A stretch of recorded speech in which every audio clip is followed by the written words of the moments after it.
Bažnyčios nekilnojamas turtas yra milijoninės vertės ir visa tai yra be mokesčių. Kiek kainuoja mirti Lietuvoje? Ar mirtis tapo prabanga? Ar jūsų ramybė po mirties iš tiesų ramybė? Kiek kainuoja jūsų tikėjimas? Ar žmogaus vertė po mirties priklauso nuo jo finansinių galimybių? Bažnyčia šiandien Lietuvoje ne tik tikėjimo, bet ir nekilnojamo turto rinkos žaidėja.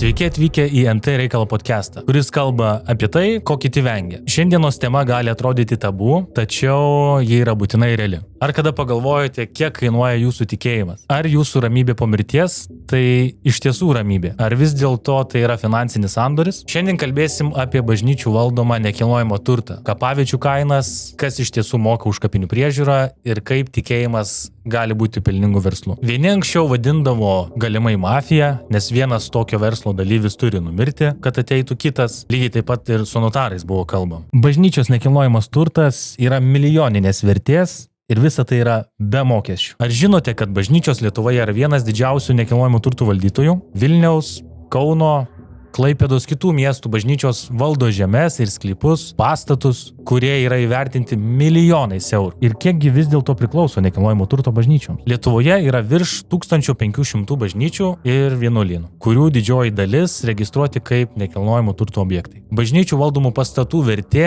dažnai yra neskelbiama, bet remiantis nepriklausomais skaičiavimais, vien Vilniaus arkivyskupijos žinioje tų objektų yra apie 500, kurių bendra rinkos vertė gali siekti 100–150 milijonų eurų. Kauno arkivyskupijos valdomo nekilnojamo turto vertė per 50 milijonų eurų. Dauguma šių objektų yra miesto centre, senamiesčiuose, prestižinėse zonose. Pavyzdžiui, Šventų Jonų bažnyčia Vilniuje. Stovi miesto širdyje, prestižinėje teritorijoje. Tokie sklypai rinkoje kainuoja milijonus. Švento Kazimiero bažnyčia Vilniuje komercinėje zonoje, kur aplinkiniai pastatai vertinami 2–4 milijonai eurų. Pranciškonų vienuolynas turi nekilnojamo turto ir žemės sklypų prestižinėse vietose, kurių nuomos potencialas itin aukštas. Ir kągi jie daro su šiuo nekilnojamu turtu? Dalį bažnyčia naudoja tiesiogiai. Religinėms reikmėms, pamaldos, parapijų veikla, bet daug objektų išnuomojama komercinėms patalpoms, parduotuvės, biurai, galerijos, privačioms iniciatyvoms. Pajamos iš nuomos nėra viešai atskleidžiamos, bet pagal VMI informaciją kai kurios parapijos turi 100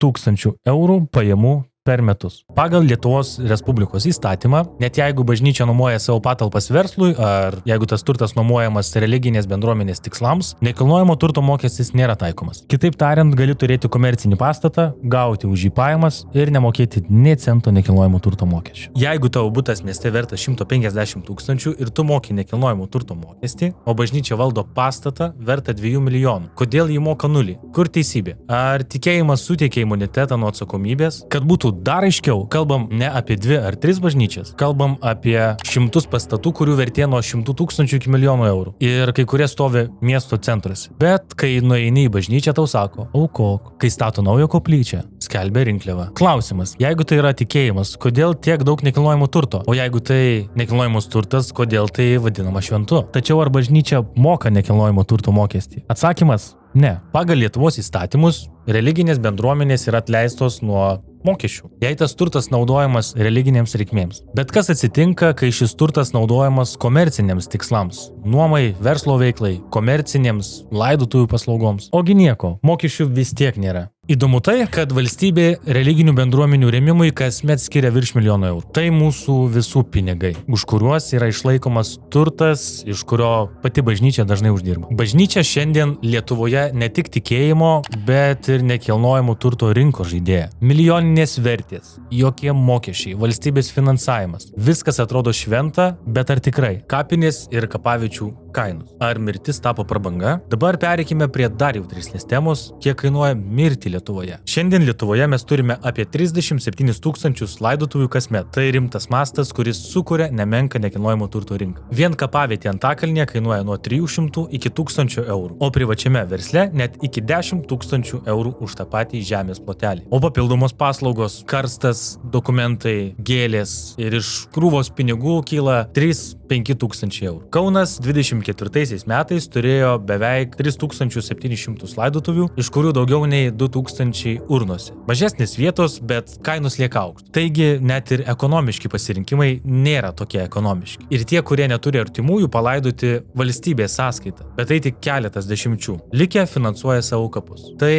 ne tik apie mirtį, tai apie kvadratinių metrų pirkimą jau po mirties. Šioje sistemoje pinigai juda ryškiai. Mokesčiai, pardavimai, nuoma, visa tai yra nekilnojamo turto rinka su konkrečiais skaičiais. Kapinės, kurių paskirtis turėtų būti suteikti ramybę ir pagarbą mirusiems, šiandien vis labiau primena nekilnojamo turto rinką. Pasikartosiu. Vilniaus Antakalnio kapinėse naujos kapavietės kaina prasideda nuo 300 iki 1000 eurų. Tai tik už teisę turėti kapavietę. Jeigu norite palaidoti artimą privačiose kapinėse, tai gali siekti net iki 10 000 eurų. Papildykite tai dar irgi mažais akcentais, laidojimo paslaugų kainomis, karstas, gėlės, duobės kasimas, dokumentų tvarkymas ir bendra suma dažnai siekia 3-5 tūkstančius. Tai nėra tik laidotuvės, tai jau nekilnojamo turto sandoris, kuriame mirtis tampa prabangos klausimu. Ar žmogaus vertė po mirties priklauso nuo jo finansinių galimybių? Kas iš tikrųjų moka už kapinių priežiūrą? Taigi kyla natūralus klausimas, kas išlaiko kapinės? Jeigu tai valstybinės kapinės, jas išlaiko savivaldybės. Tiksliau tariant, mes visi mokesčių mokėtojai. Vien Vilnius kasmet kapinių priežiūrai skiria beveik 1 000 000 eurų. Šie pinigai mūsų visų, net jeigu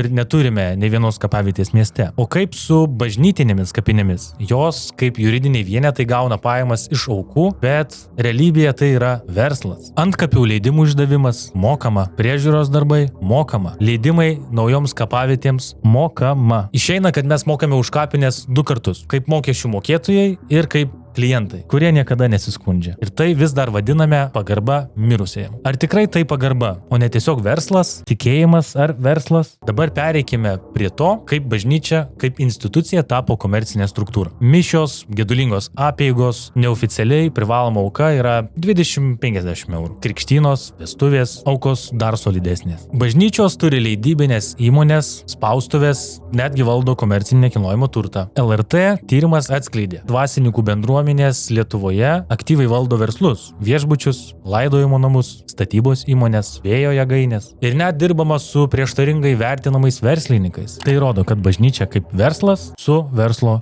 įrankiais. Pagal nekilnojamo turto įstatymo pakeitimus 2006 metais tradiciškai pripažintoms religinėms bendruomenėms leidžiama turėti nekilnojamo turto komerciniai veiklai, įskaitant leidybos įmonės ar visuomenės informavimo priemonės. Taigi, kai bažnyčia leidžia knygas, žurnalus ar valdo žiniasklaidos kanalus, tai yra teisėta siekimo priemonė be jokio nekilnojamo turto mokesčio. Komercinis NT. Kaip atrodo realybėje? Bažnytinės patalpos tokios kaip buvę vienuolynai ar parapijų namai miestuose, pavyzdžiui, sostinės centre dažnai išnuomojami kaip biurai, galerijos, nedideli restoranai. Pavyzdys. Tyrėjai nustatė, kad kai kurios parapijos gauna 100 000 eurų metinių pajamų, net neatskleisdamos šios informacijos viešai. Nors viskas atrodo dvasiškai ir nesavanaudiškai, pinigų judėjimas yra aiškus ir didžiulis. Ar tai tikėjimo tarnystė, ar vis dėlto verslas paslėptas po religijos vėliava? Psichologinis aspektas. Kodėl žmonės moka? Ir svarbiausia, kodėl mes su to sutinkame? Atsakymas paprastas. Dėl baimės. Baimė būti nepriimtam visuomenės, baimės, kad be tinkamų apeigų, kapo vietos, padorumo bus kažkas blogai. Baimės, kad po mirties laukia kažkokia nežinomybė, jeigu nesumokėsi atitinkamai ir pakankamai. Ši baimė maitina sistemą, kurią valdo ne tik tikėjimas, bet ir didžiuliai pinigai. Restitucija – tai yra turtų sugrąžinimas po nepriklausomybės. 90-2010 metai Lietuva grąžino didžiulį kiekį nekilnojamo turto bažnyčioms ir patikėdama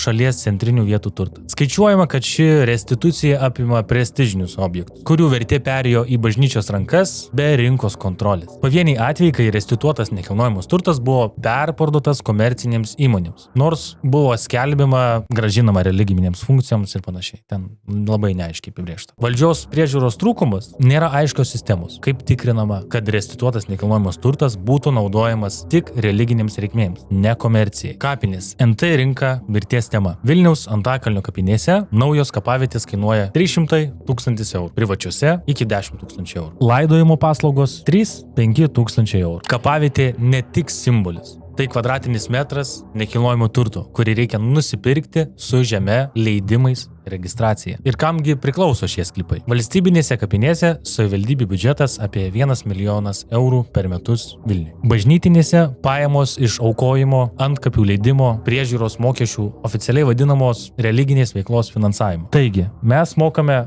2 kartus, kaip mokėtojai ir kaip klientai. Ir tai vadiname pagarbą ar nekuriama institucija. Kapinių priežiūra. Kas tuo naudojasi? Valstybinės kapinės tai finansuojamos per mokesčių sistemą. Bažnyčios administruoja antkapių leidimus, vietas, tvarkymą, o visa tai ir yra komercinė veikla. Mišios, gedulingos apeigos, dažnai pridedamos papildomos rekomenduojamos aukos. Pavyzdys. Mišių honorarai 20-50 eurų, net jei tai nėra privaloma. Tikėjimas čia susilieja su pinigu. Šiandien Lietuvoje turime tūkstančius apleistų kapaviečių. Kapų, kurie netvarkomi daugiau negu 2 metus, o artimųjų nebėra. Klaipėdoje tokių yra apie 2500, Šiauliuose 10. Pagal įstatymą, kai praeina 25 metai, nuo paskutinio laidojimo kapavietę galima perleisti kitoms laidotuvėms. Ir kągi matome? Vienoje vietoje kapavietę puošia gėlės, kitoje auga daržovės, nes tos kapinės kaip viešas daržas. Šis procesas tai antra rinkos pusė. Jei neturite artimųjų, kapavietė jums gali būti atiduota, bet ji gali būti parduodama, prižiūrima arba netgi tapti daržo vieta. Kapavietė ne tik pirkimas po mirties, tai simbolis, atminties erdvė, bet kai ji perauga į nekilnojamo turto objektą, kaip jaučiame šitą perėjimą? Baimė